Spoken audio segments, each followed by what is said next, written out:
안녕하세요. 2월 5일 인베스팅 클립 시작하겠습니다.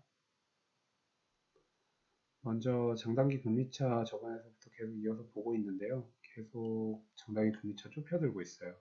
지금 단기 금리는 올라가고 있는데 미래에 대해서 예측하는 그 10년차 금리는 올라가고는 있는데 그래도 그 초단기 금리차 올라가는 것보다는 더 낮게 보고 있는 거죠. 그래서 둘 사이의 금리차가 계속 좁혀지고 있고 이거는 저번에도 말씀드렸지만 사람들이 미래의 경기가 안 좋아질 거라고 예측하고 있는 내용이에요. 마찬가지로 달러 투기적 매수 포지션도 계속 높은 상태로 유지되고 있는 상황이고요. 그래서 시장 참가자들은 미래 경기를 조금 안 좋게 예측하고 있는 상황입니다. 이번에 가장 눈여겨볼 것은 빅테크들의 실적 발표에 따라서 주가 변동이 굉장히 심했다는 거예요. 이제 제일 먼저 시작했던 건 넷플릭스였는데 넷플릭스 실 이용자가 증가하지 않았다라고 이제 발표를 한 순간에 이틀 동안 24%가 날아가 버리죠. 그래서 이게 보통 큰 기업이 아닌데 기존에 한참 떨어지고 있던 거 플러스 하루 이틀 만에 24%가 떨어지니까 고점 대비해서는 뭐 거의 한 45% 빠졌더라고요. 그리고서 며칠 있다가 한 이틀 있다가 애플이 실적 발표를 잠깐 끝나고 했는데 굉장히 좋게 발표를 했죠.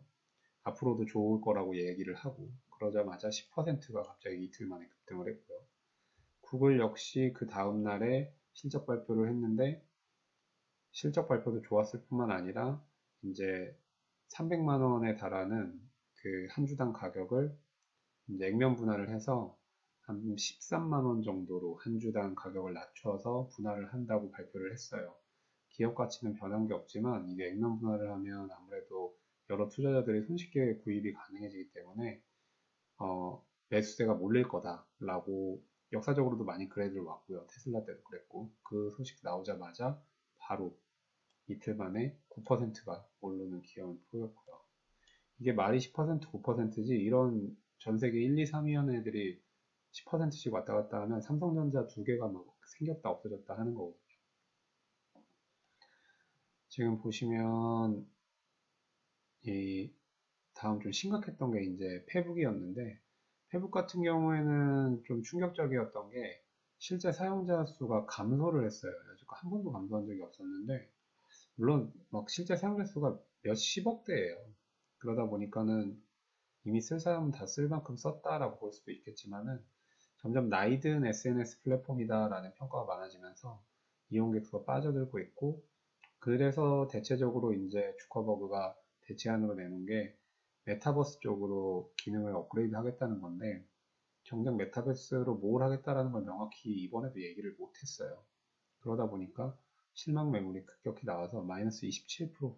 물론 당연히 기존에서 빠진 거 그만큼 빠졌고 여기서 또 27%가 떨어진 거니까 얘네도 어마무시하게 빠졌죠. 그 다음은 여기 가려서 안 보이는데 아마존이에요. 아마존 같은 경우에는 좋은 실적을 발표했어요. 생각보다. 지금 단기 차트만 뽑아서 그렇지 아마존은 거의 한 2년 동안 다른 빅테크들 오른 거에 비해서는 굉장히 못 오르고 그 자리에서 가만히 있었거든요. 그런데 이번에 실적 발표 좋게 나오고 시장 상황 안 좋은 상황에서도 이틀 만에 14%가 갑자기 막 뛰어버렸어요.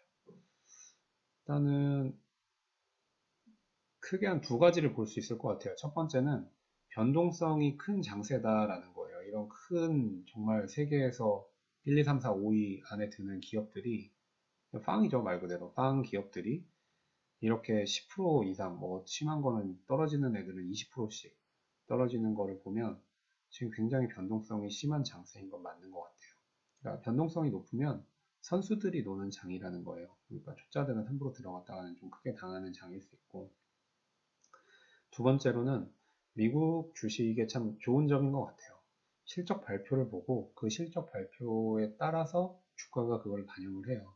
예를 들면 우리나라 같은 경우는 삼성전자가 최고 실적을 발표를 하면 앞으로는 이제는 이 실적 안 나올 거야 얘기하고 뚝 떨어져 버리는 경우도 많고 뭐 실적이 바닥을 표현했을 때도 올라가거나 내려가거나 그런 게 사실 큰 연관이 보이질 않아요. 실적에 따라서. 그런데 이제 미국 같은 경우는 좋은 실적 나오고 잘 될 거야? 그러면 쭈루루 올라가고 안 될 것 같아. 안 될 것 같다는 얘기도 되게 솔직하게 하죠. 그럼 또 쭈루루 내려가고. 그래서 이런 점이 미국 시장을 많은 투자자들이 건너가게 하는 주요한 요인인 것 같아요. 예. 그래서 지금 나스닥이나 뭐 S&P나 당연히 얘네 5명의 비중이 굉장히 높기 때문에 얘네들의 실적 발표에 따라서 굉장히 등락이 심한 한 주였었습니다.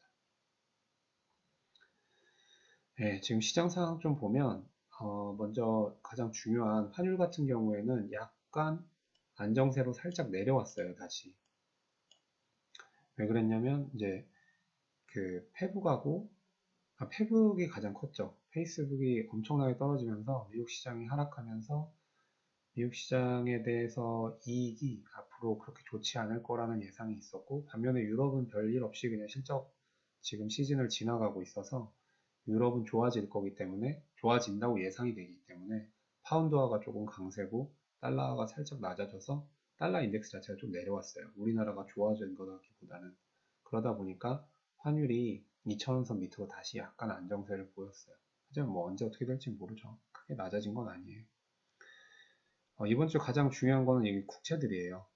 보시면은 미국 국채가 전주 대비해서 뭐 8%가 올라갔고, 우리 같은 경우에는 전주 대비해서 그렇게 많이 올라가진 않았지만 이미 지금 역대 최고점인 2.6을 넘어섰어요. 2.62로. 그래서 앞으로 어디까지 갈지는 모르겠는데, 저는 일단은 미국 기준으로는 2.5 정도, 우리나라 기준으로는 3 정도 가지 않을까 싶긴 한데, 뭐 우리나라 기준 사실 그렇게 중요하지 않아요. 미국이 올라가는 게 멈춰야 우리나라도 올라가는 게 멈추는 거기 때문에, 미국이 3 정도 도달하면 어느 정도 금리는 다 올랐다고 보고, 왜냐면 지금 미국도 그렇고 우리나라도 그렇고 각기 부채가 엄청나게 많기 때문에 금리를 무제한장 올릴 수는 없어요. 그러면 정부건 가계건 이자 부담이 너무 커져서 경기에 압박을 주기 때문에 올리는 거는 한 대가 있는데, 그게 한 미국 금리로 3.0 정도가 마지노선이 아닐까라고 많은 사람들이 얘기를 하더라고요. 그래서 그때 되면 다시 이제 지금 있는 현금을 가지고 주식도 사고 채권도 사고 해서 좀 자산 배분의 투자 비중을 확 올릴 생각이에요. 그 전까지는 사실은 조금 현금 비중 높여놓고 가만히 있는 게 맞을 것 같아요. 금 같은 경우는 한 1.2% 정도 올라갔어요. 뭐 아무래도 세상이 흉흉하다 보니까 나스닥도 계속 휘청휘청 되고 우크라이나하고 러시아도 심상치 않기 때문에 지금 금 쪽으로 매수세는 계속 올리고 있는 것 같아요. 이번 주에 S&P하고 코스피 모두 굉장히 상승을 했어요. 그래서 퍼도 다시 올라와진 상태고, 뭐 한국은 그럼에도 불구하고 굉장히 낮은 상황이죠. 전에도 계속 말씀드렸지만 이익단에 대한 리비전이 아직 안 됐기 때문에, 그러니까 이거는 앞으로의 이익 대비해서 현재 주가를 표현하는 건데, 앞으로의 이익이 아직도 좀 높게 잡혀 있는 편이라서 한국의 퍼는 지금보다 사실은 더 높은 편이다. 아직 그렇게 바닥은 아니다라고 얘기할 수 있을 것 같아요. 네, 포트폴리오 보겠습니다. 그 주식을 조금 매수해 뒀어요. 지난주에 말씀드렸지만 대한항공하고 S&P 2배짜리 레버리지를 조금 샀어요. 이제 올라서 4%까지 올라왔는데, 대한항공은 이번에 그 오미크론을 풍토 독감처럼 다루겠다고 하는 발표가 있어서 마지막 금요일에 조금 그 리오프닝 주들이 쇼핑, 여행, 항공 이런 주들이 한 번에 상승하면서 덩달아서 같이 조금 뛰었어요. 다행히 조금 수익이 있었고, 그 다음에 S&P는 페이스북이 마지막에 확 떨어지는 바람에 약간 하락으로 마감했고요. 그래도 뭐 수익은 아직 중이고, 저희 메인인 자산 배분 ETF 같은 경우는 뭐 꾸준히 이 하락하고 함께 해왔기 때문에 2.4% 정도 하락했는데, 워낙 담은 비중이 뭐 그렇게 크지 않아서 전반적인 거는 크게 신경 쓰지 않아도 될 것 같아요. 지금 보시면 지난주에 비해서 4대 지수가 모두 다 올라갔죠.